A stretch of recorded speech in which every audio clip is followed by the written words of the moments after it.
They challenged humanity and instantly regretted it. The council chamber of the 12 thrones was the most sacred place in the entire dominion.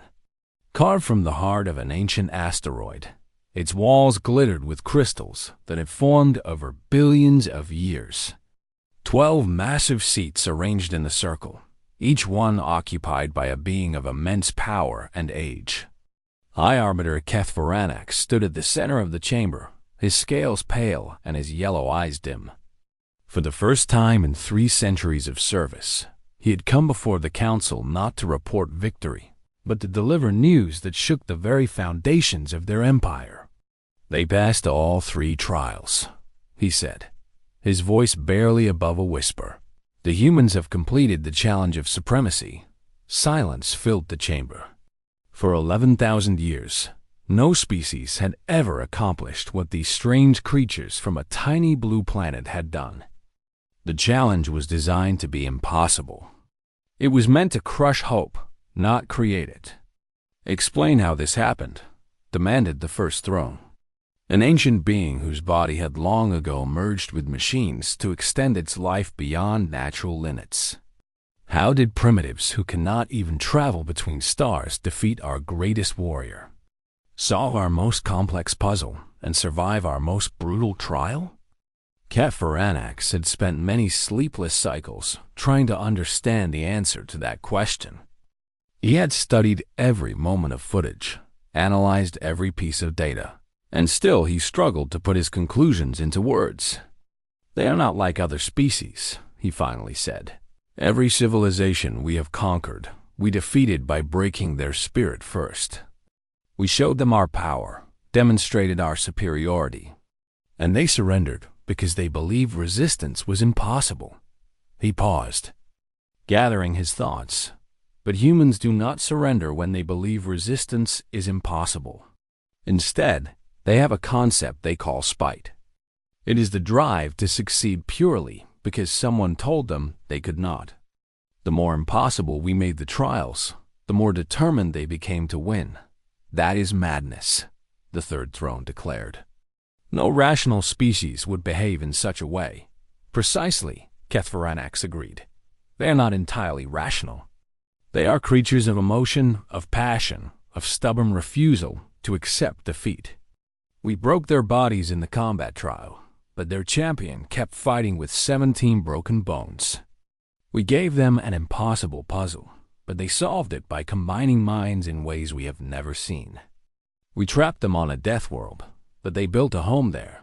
He turned to face each throne in turn, making sure they understood the weight of his words. Their history is a chronicle of disasters that should have destroyed them. Ice ages, plagues, wars, famines, extinction events that killed most life on their planet. And every single time, they survived. They are not a species that knows how to give up. The chamber fell silent as the 12 thrones considered his words.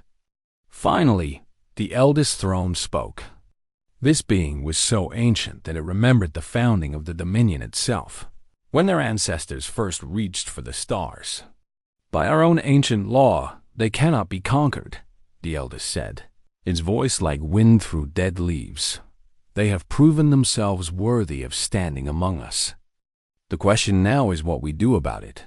We could ignore the law, the seventh throne suggested, its many eyes gleaming with hunger. We could simply destroy their world and pretend the challenge never happened, and risk them surviving even that. The eldest replied, "You did not watch the trials as I did. You did not see what these creatures are capable of. If we attack them now, while they are still primitive and bound to a single planet, we might win. But some of them would escape, and they would remember. They would grow stronger in the darkness between stars, nursing their hatred. Until one day they returned. The ancient being leaned forward, its mechanical body creaking with the movement. No, we do not make enemies of the humans. We make them allies immediately, before they decide to challenge us." HFY felt a chill run down his spine. Allies? The Dominion had never had allies. They had only masters and slaves. The very concept was foreign to everything they believed. But as he thought about it more, he realized the eldest was right. Humans were not a threat to be eliminated. They were a force to be respected. If the Dominion could not defeat them, then perhaps they could benefit from standing with them instead. 1 year later, the same council chamber witnessed something that had not happened in 6,000 years. A new seat was being added to the Circle of Thrones. Not a conquered species being represented, but an equal partner taking their rightful place. The human delegation arrived with appropriate ceremony. Diplomats and scientists, warriors and poets, representing a species that had proven itself against impossible odds. And at their head walked a familiar figure. Elena Vasquez had healed from her wounds in the combat trial. Her ribs had mended, her shoulder had been repaired, and the scars on her face had faded to thin white lines. But her eyes still held the same fierce determination that had carried her through 6 hours of brutal fighting. She wore a simple military uniform rather than the elaborate robes of other ambassadors. She had refused to dress like a politician because she was not one. She was a soldier who had been chosen to represent her people because she had shown the galaxy what humans were made of. On behalf of Earth and all humanity, Elena said, her voice echoing through the ancient chamber, I accept this seat among the 12 thrones. We look forward to working alongside you as equals and partners in exploring the stars. HFY watched from his position as she took her seat. A year ago, he had dismissed her species as primitive creatures fit only for slavery. Now he found himself respecting her more than any being he had ever met. The ceremony was broadcast across the entire Dominion, to every planet and station where conquered species lived under their rule. Billions of beings watched as humanity took their place among the masters of the galaxy.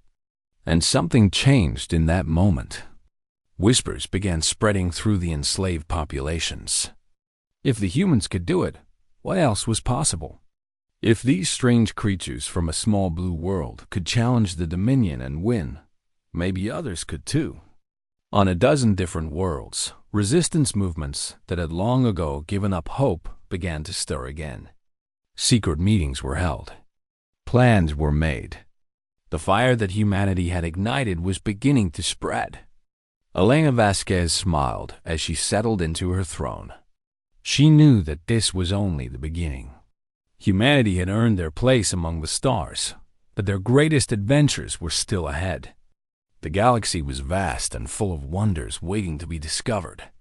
And if anyone tried to stand in their way, well, they now knew what happened to those who challenged humanity. The universe would never be the same again. Far away, on a small barren moon, Margaret Chun tended her garden and looked up at the stars. She was still there, along with her team. They had refused to leave the settlement they had built with their own hands. Instead, they had invited others to join them. New ships arrived every month now, carrying volunteers eager to help build the first human colony outside their home system. What had begun as a trial meant to kill them had become the seed of humanity's expansion across the cosmos. Margaret smiled and returned to her work.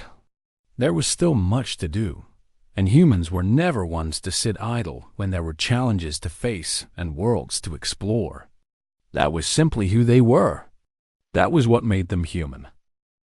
They challenged humanity and instantly regretted it. The dominion of the 12 thrones had ruled the stars for 11,000 years, and in all that time, they had never known defeat. Their massive warships blocked out the light of suns. Their armies numbered in the billions, and their word was absolute law across more than 100 conquered species. High Arbiter HFY sat upon his throne made of black metal and bones, watching the holographic display before him with 4 gleaming yellow eyes.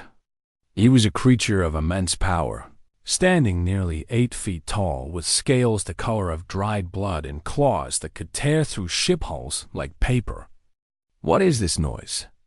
he asked his science officer, pointing one long finger at the display.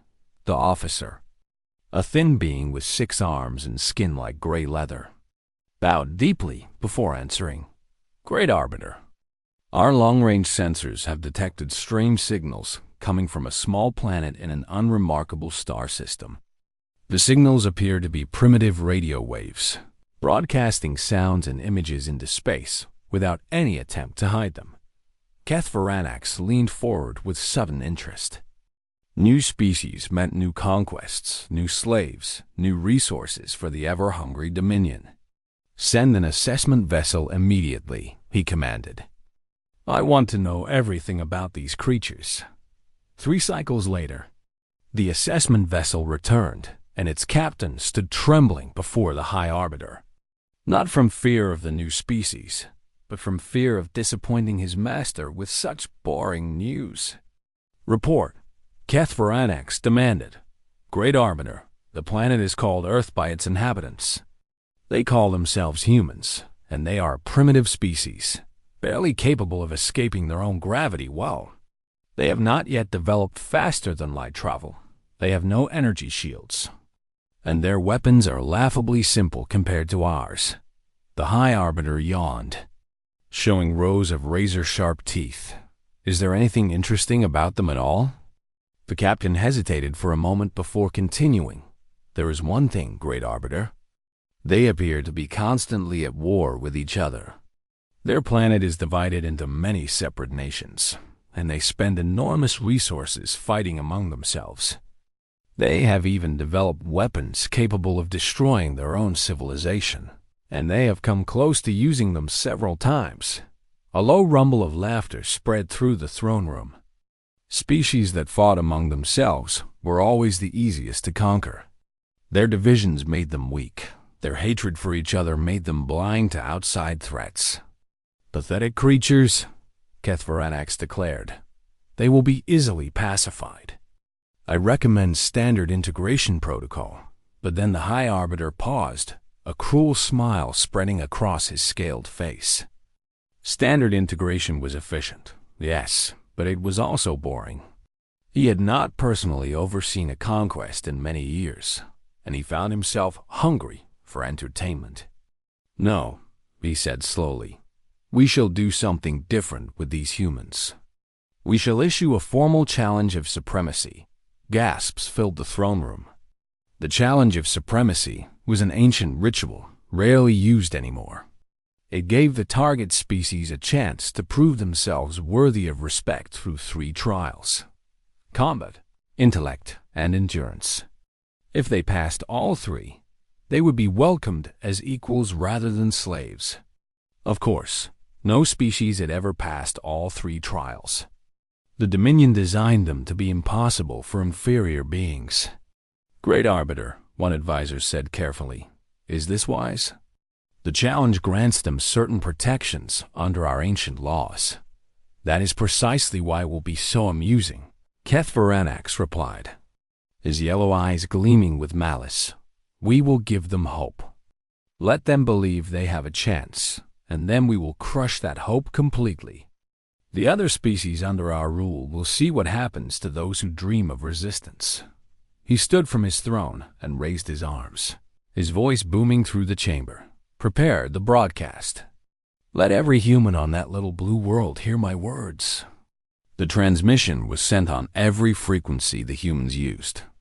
It interrupted television programs, radio broadcasts, and internet streams all across Earth. Billions of humans stopped what they were doing and stared at their screens as an alien face appeared before them for the first time. HFY spoke in a voice like grinding stone, his words translated into every human language simultaneously. Creatures of Earth, hear me well. I am High Arbiter HFY of the Dominion of the 12 Thrones. We have ruled this galaxy for 11,000 years, and now we turn our attention to your insignificant world. He paused, letting his words sink in. You have been judged and found worthy only of servitude. Your technology is primitive, your species is divided, and your planet holds nothing we cannot take by force. However, we are not without mercy. A cruel smile twisted his features. We offer you the challenge of supremacy. You will face 3 trials: combat, intellect, and endurance. If you pass all 3, you will be welcomed as equals among the stars. If you fail even one, your world will be absorbed into our dominion. Your people will be cataloged and repurposed, and your very identity as a species will be erased from history. He leaned closer to the camera, his yellow eyes filling the screens of billions of terrified humans. You have 1 planetary rotation to select your champions. We do not expect resistance. We do not expect you to win. We expect you to kneel. The transmission ended, and for a moment, the entire planet was silent. Then the chaos began. Governments scrambled to communicate with each other. Military forces went on high alert. Religious leaders called for prayer. Scientists desperately tried to analyze the transmission for any useful information. Fear spread like wildfire across every continent. People wept in the streets. Families held each other tight. Many believed the end had come. But in the midst of all that fear and panic, something else began to stir. Something ancient and powerful.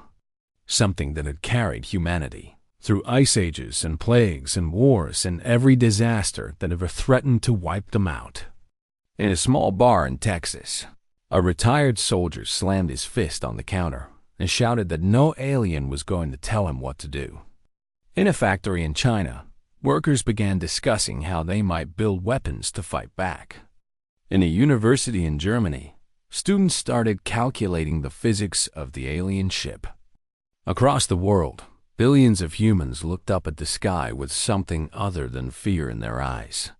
They looked up with anger, with defiance, with a burning determination that the Dominion had never seen in any species they had conquered. The High Arbiter had made a terrible mistake. He had assumed that a divided species was a weak species. He did not understand that humans had spent thousands of years fighting each other, precisely because they refused to submit to anyone.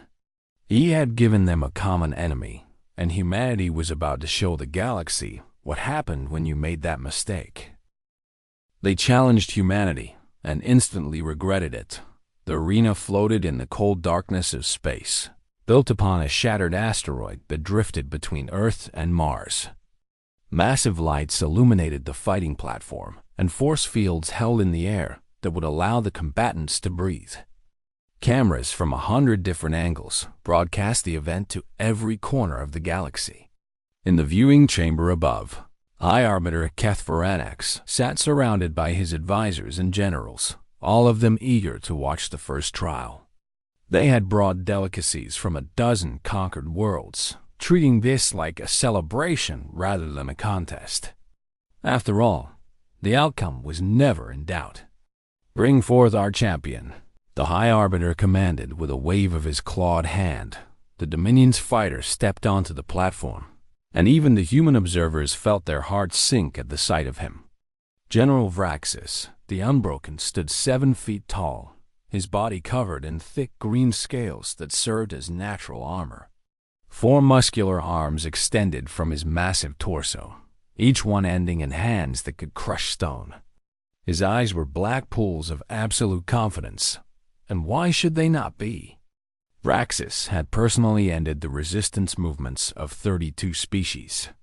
He had killed more beings in single combat than most soldiers killed in entire wars. In 300 years of fighting, he had never once tasted defeat. "I grow bored already," Vraxis announced in a voice like thunder. "Send me this human so I may return to matters of importance." The human delegation stood on the opposite side of the arena, their faces grim but determined. After days of arguments and debates, they had finally selected their champion. She stepped forward now, and whispers of disbelief spread through the Dominion observers. Sergeant Elena Vasquez was 34 years old, standing just 5 feet and 6 inches tall.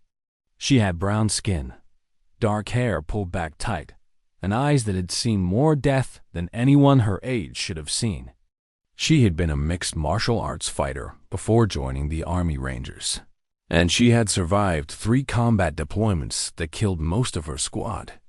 2 years ago, she had been the only survivor of a helicopter crash that should have killed everyone on board. This is their champion? One of the Dominion advisors laughed. This small female? Perhaps they wished to surrender quickly. Elena ignored the laughter as she stepped onto the platform. She wore simple fighting clothes, nothing but shorts and a tank top. The rules of the trial forbid weapons or armor. This would be body against body, will against will. Raxus looked down at her with something between amusement and pity. Little creature, do you understand what is about to happen to you? I have killed beings 10 times your size. I have broken warriors who trained for centuries. What hope do you possibly have? Elena cracked her neck and rolled her shoulders, her eyes never leaving his. You talk too much. The signal sounded, and Raxus attacked with speed that seemed impossible for something so large. His forearms struck from different angles simultaneously, each blow carrying enough force to shatter bones. Elena did not try to block. Blocking was impossible against such power. Instead, she moved, slipping between his strikes by inches, reading his body like a book she had studied her whole life. But she could not dodge forever. One massive fist caught her in the ribs, and she felt bones crack as she flew backward through the air. The Dominion observers cheered as she hit the ground hard. Raxus laughed and spread his forearms wide. You see? This is the difference between us. You are fragile things, easily broken. Now stay down and accept your fate. Elena coughed blood and slowly pushed herself back to her feet. 3 ribs were broken, maybe 4. The pain was incredible. But pain was an old friend to Alana Vasquez. She had broken bones before. She had been shot, stabbed, and burned. She had crawled through miles of hostile territory with shrapnel in her leg. She had watched friends die and kept fighting because stopping meant joining them. Is that all you got? She asked through gritted teeth. Raxus stared at her with something new in his black eyes. Not fear, not yet, but perhaps the first tiny seed of uncertainty. Why was she still standing? He attacked again, faster and harder, determined to end this quickly. His fists and feet became a blur of violence, striking Elena again and again. He dislocated her shoulder with a brutal twist. He opened a deep gash above her eye that sent blood streaming down her face. He hit her so hard that any normal being would have simply stopped functioning. But Elena refused to stop. Every time she fell, she rose. Every time he thought her finished, she attacked. She could not match his strength, so she targeted his weaknesses instead. She went for his joints, his throat, his eyes. She used techniques learned in back alleys and underground fighting rings where the only rule was survival. Hours passed, and the cheering of the Dominion observers slowly faded into stunned silence. This was not possible. This small human should have been dead 100 times over. Why would she not stay down? Raxus was breathing hard now, something he had not experienced in decades of combat. His scales were cracked in several places where her desperate attacks had found their mark. And still she came at him, this broken, bleeding, impossible creature. What are you? He demanded, genuine confusion in his voice. Lena spat blood and smiled with red-stained teeth. I am human.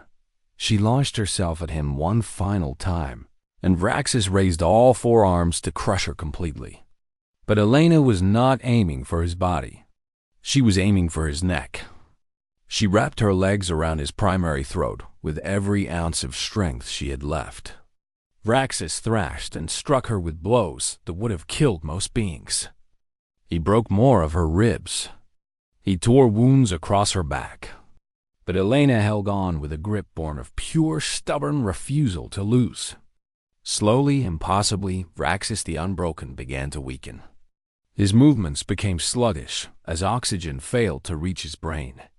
His forearms dropped to his sides.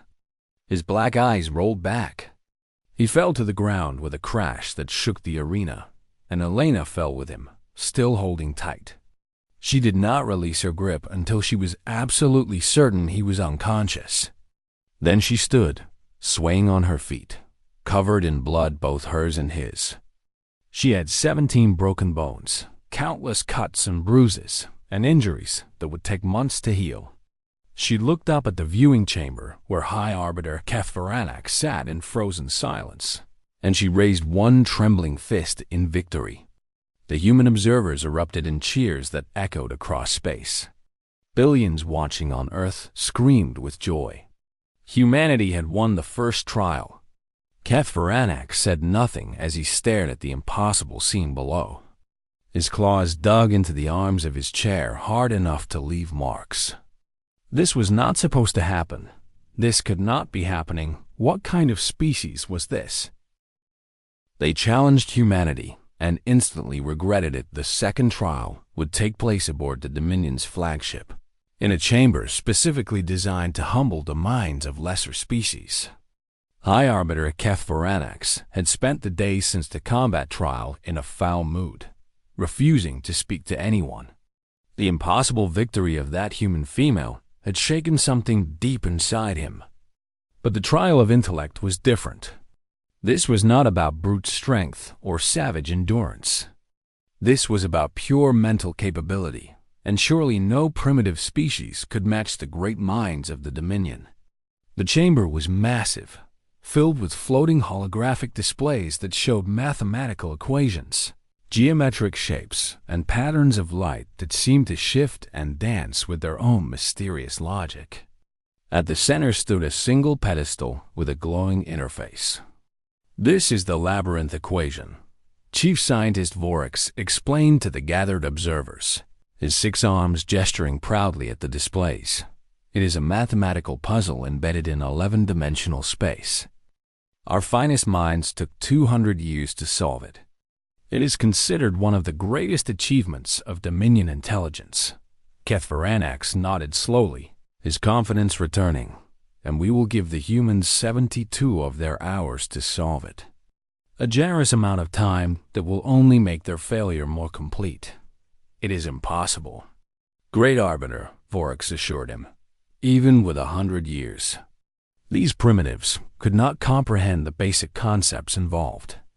They still think in only 3 dimensions." The human delegation arrived shortly after, and once again the Dominion observers broke into mocking laughter. The humans had not sent a single champion this time. Instead, they had sent 12 people. There was an old woman named Dr. Sarah Chun, a mathematician who had spent 60 years studying numbers and had won prizes that other humans considered very important. Beside her stood Dr. James Okonkwo, a physicist from Nigeria, who had written papers about the nature of space and time. But the group also included people who seemed to have no business being there. A 19-year-old boy named Kevin Park, who was apparently famous for playing chess. A very old man called Colonel William Hayes, who had broken secret codes during something called the Cold War. A young woman named Lisa Tanaka, who played video games for a living. And strangest of all, a poet named Marcus Webb, who had never studied mathematics at all. "Is this a joke?" Vorix asked, his 6 arms raised in disbelief. "They send children and artists to face the labyrinth equation? Do they not understand what this trial requires?" "Let them try," HFY said with a cold smile. "Their humiliation will be entertaining." The humans gathered around the central pedestal, and Dr. Chun studied the glowing displays with narrowed eyes. The equations floating in the air were unlike anything she had ever seen, using symbols and concepts that human mathematics had never imagined. "This is going to be difficult," she admitted to her team. "Difficult is not impossible," Dr. Okonkwo replied, already pulling out a tablet to take notes. "Let us begin." What happened over the next hours confused and disturbed the Dominion observers more than any physical battle could have. The humans did not work the way other species worked. They did not sit in quiet contemplation or proceed through logical steps one by one. They argued, loudly, passionately, sometimes angrily. Dr. Chun would propose an approach, and young Kevin would immediately attack it, pointing out flaws she had missed. Colonel Hayes would suggest a different path, and Lisa, the video game player, would shake her head and explain why it would not work. "They are fighting among themselves," Vorax observed with satisfaction, just as our report said. "They cannot even cooperate long enough to attempt the puzzle." But Kethveranax was watching more carefully, and he noticed something strange. After each argument, the humans did not split apart in anger. Instead, they came back together with new ideas, combining their different perspectives into approaches none of them would have imagined alone. Kevin Park began treating the puzzle like a chess game, looking for moves and countermoves in the mathematical structure. Lisa Tanaka, who had spent thousands of hours finding shortcuts and exploits in video games, started searching for weaknesses in the puzzle's rules. "There," she said suddenly, pointing at a section of the holographic display. "That part does not connect properly. It is like a glitch in the system. If we push here, we can skip an entire section of the problem. That is not how mathematics works." Dr. Okonkwo protested. "Maybe not your mathematics," Lisa replied with a grin. Colonel Hayes leaned in, his old eyes sharp despite his age. For 50 years, he had broken codes that enemies believed were unbreakable. He had learned to see patterns that others could not see, to find order in chaos. "The girl is right," he said slowly. "There is something hidden here. This puzzle has a structure beneath the surface, like a code within a code. Look at these symbols, how they repeat. And then Marcus Webb, the poet who knew nothing of mathematics, said something that changed everything. It is like a song," he said quietly. "These patterns, they repeat like verses and choruses. I do not understand the numbers, but I can see the rhythm. There is a poem hidden in this equation." Everyone stopped and stared at him. 20 hours later, the Dominion observers had stopped laughing. The humans had made more progress on the labyrinth equation than any species in history. Their strange combination of skills and perspectives was somehow working. Dr. Chun provided the mathematical foundation.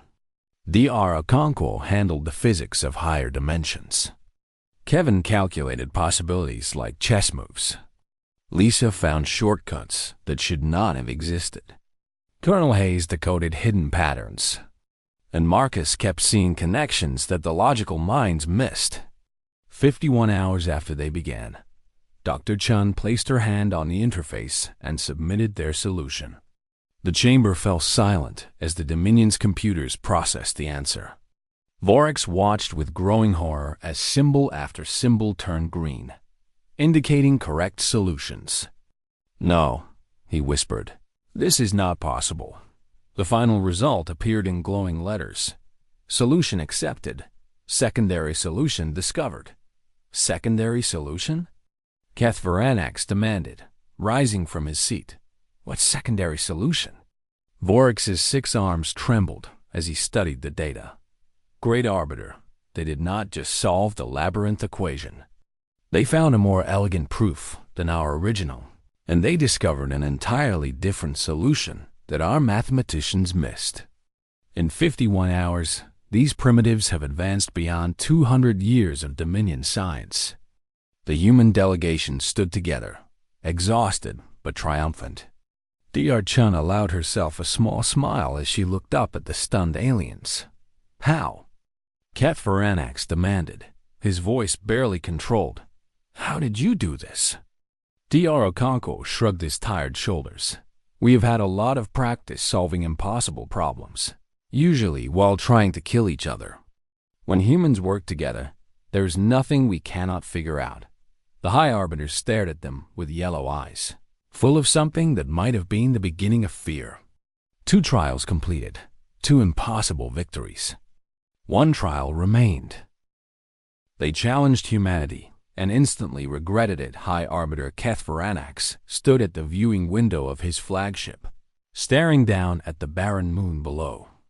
It was a dead world, a sphere of gray rock and toxic gases where nothing could survive for long. This would be the location of the final trial. The trial of endurance, he announced to his gathered advisors, the most brutal test of all. We will place their champions on that moon with minimal supplies and order them to survive for 30 local days. The temperature swings between burning heat and freezing cold. The atmosphere is poison. Water is almost impossible to find. He turned to face his officers with cold determination in his yellow eyes. We have conducted this trial on 63 species throughout our history. The average survival time is 11 days. The longest anyone has ever lasted is 19. This is where the human challenge ends. The Dominion had designed this trial to be impossible. It was meant to break the spirit of any species foolish enough to pass the first 2 trials. Watching their champions slowly die on a hostile world would remind them of their proper place in the universe. 10 human volunteers were selected for the trial. They came from different countries and backgrounds, bringing different skills and experiences. There was a survival expert from Canada who had lived through Arctic winters, a farmer from Kenya who understood how to grow food in harsh conditions, an engineer from Japan who could build anything from nothing. And leading them all was Margaret Chun, a 62-year-old grandmother from China who had once survived being lost in the Gobi Desert for 3 weeks. "Send them down," Kethvaranax commanded, "and begin the observation. I want to see every moment of their suffering." The humans were dropped onto the moon's surface with only basic supplies. They had enough food for perhaps 10 days, water for 5, and simple tools that seemed completely inadequate for the challenges ahead. The Dominion gave them thin environmental suits that would protect them from the toxic air, but do little against the extreme temperatures. For the first few days, everything went as expected. The humans struggled to find shelter from the burning days and freezing nights. Their water supplies ran low. Their food began to disappear. The Dominion observers watched with satisfaction as the pattern repeated itself once again. "They will not last 2 weeks," one advisor predicted confidently, but Margaret Chen was not like the leaders the Dominion had faced before. She had survived situations that should have killed her many times over. She understood something fundamental about survival that the aliens had never learned. You did not just endure hardship, you adapted to it. On the 5th day, she gathered her team together in the small cave they had found. "We are not going to simply wait here and die," she told them. Her voice firm despite her age. "We are going to build something. We are going to make this dead rock into a home." The engineer from Japan, a young man named Kenji Yamamoto, looked at her with tired eyes. "With what?" "We have almost nothing. We have our hands and our minds," Margaret replied. "That is more than enough." The Dominion observers laughed when they saw the humans begin to work. What could these pathetic creatures possibly build on a world that offered nothing but rock and poison? But day after day, the humans kept working. Kenji designed structures using only the materials they could find. The Canadian survival expert figured out how to trap the small amounts of moisture that existed in the thin air. The Kenyan farmer experimented with the local soil, searching for any way to make things grow. By day 15, the laughter had stopped. The humans had constructed crude but effective shelters that protected them from the temperature extremes. They had built a water collection system that gathered enough moisture to keep them alive. They had even found a way to filter the toxic air. How is this possible? Kethvaranax demanded, watching the feeds with growing anger. They should be dead by now. His science officers had no explanation. By every calculation, what the humans were doing should have been impossible. They were surviving on a world that was designed to kill them. Day 20 arrived, and the humans were not just surviving. They were thriving. Margaret had organized them into an efficient team where everyone contributed their unique skills. They worked together without fighting, without giving up, without ever losing hope. "Look at this," Kenji said one morning. Pointing at a small green sprout pushing up through the gray soil, Margaret smiled, the wrinkles around her eyes deepening with joy. The Kenyan farmer had managed to grow something from seeds they had hidden in their boots before leaving Earth. It was tiny and fragile, but it was alive. "We are going to make it," she said quietly. Day 30 came and went, and the Dominion observers could not believe what they were seeing. Not only had the humans survived, they had begun building something that looked almost like a permanent settlement. They had shelters, water systems, a small greenhouse, and even a crude communication array built from salvaged equipment. HFY refused to acknowledge their success. He ordered his observers to wait, certain that the humans would eventually fail. But day 40 arrived, and still they lived. Day 45 came, and the humans seemed stronger than ever. Finally, the High Arbiter had no choice. He sent a team down to the surface to officially end the trial and retrieve whatever was left of the human champions.